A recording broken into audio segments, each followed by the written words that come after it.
Optik adalah cabang fisika yang menggambarkan perilaku dan sifat cahaya dan interaksi cahaya dengan materi. Optik dijelaskan dan ditandai dengan fenomena optik.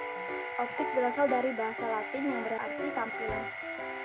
Bidang optik biasanya menggambarkan sifat cahaya tampak, sinar inframerah, dan ultraviolet. Tetapi, sebagai cahaya adalah gelombang elektromagnetik, fenomena yang sama juga terjadi dalam bentuk sinar X, gelombang mikro, gelombang radio, dan lainnya. Gejala radiasi elektromagnetik dan mirip maupun pada balok muatan partikel, optik secara umum dapat dianggap sebagai bagian dari keelektromagnetan. Beberapa gejala optis bergantung pada sifat kuantum cahaya yang terkait dengan beberapa bidang optik, kuantum hingga mekanika.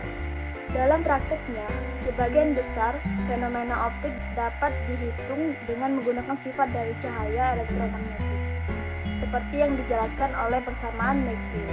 Ilmu optik merupakan bagian dari berbagai disiplin terkait masuk elektro, fisika, psikologi, kedokteran, khususnya oftalmologi dan optometri, dan lain-lain. Selain itu, perilaku optik yang paling lengkap seperti dijelaskan dalam fisika tidak selalu rumit untuk kebanyakan masalah, jadi model sederhana dapat digunakan. Model sederhana ini cukup untuk menjelaskan sebagian besar perilaku fenomena optik dan mengabaikan relevan dan tidak terdeteksi pada suatu sistem. Macam dan jenis alat optik.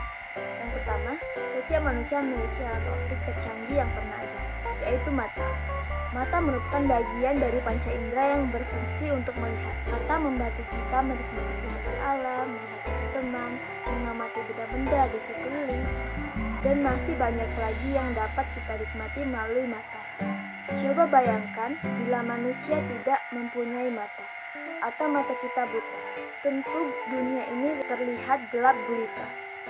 Apabila diamati, ternyata mata terdiri atas beberapa bagian yang masing-masing mempunyai fungsi berbeda-beda, tetapi saling mendukung. Bagian-bagian mata yang penting tersebut antara lain kornea, pupil, iris, aqueous humor, otot akomodasi, lensa mata, retina, vitreous humor, bintik kuning, bintik buta, dan saraf mata. Yang kedua, daya akomodasi mata.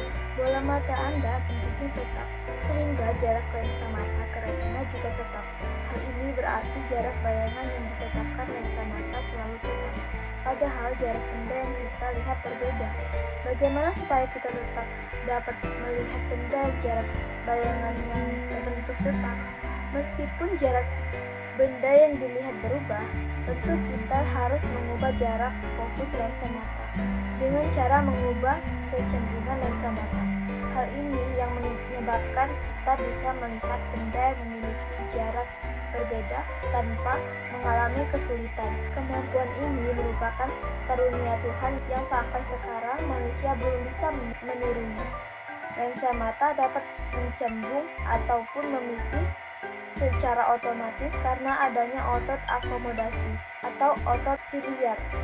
Untuk melihat benda yang letaknya dekat, otot siliar menegang sehingga lensa mata mencembung, dan sebaliknya untuk melihat benda yang letaknya jauh, otot siliar mengendur atau rileks sehingga lensa mata memipih. Kemampuan otot mata untuk menebalkan atau memipihkan lensa mata disebut daya akomodasi mata. Agar benda atau objek dapat terlihat jelas, objek harus terletak pada daerah penglihatan mata, yaitu antara titik dekat dan titik jauh mata. Titik dekat atau punktum proksimum atau PP adalah titik terdekat yang masih dapat dilihat dengan jelas oleh mata, kurang lebih 25 cm. Pada titik dekat ini, lensa mata akan mencembung maksimal. Titik jauh punktum remotum atau PR adalah titik terjauh yang masih dapat dilihat dengan jelas oleh mata. Jaraknya tak terhingga. Pada titik jauh ini, letak mata akan memipih maksimal. Di ruang bebas, suatu gelombang berjalan pada kecepatan c sama dengan 3 kali 10 pangkat 8 meter per detik. Ketika memasuki medium tertentu atau dielektrik atau non-conducting, gelombang berjalan dengan suatu kecepatan v V, yang mana adalah karakteristik dari bahan dan kurang dari besarnya kecepatan cahaya itu sendiri, lambangnya C.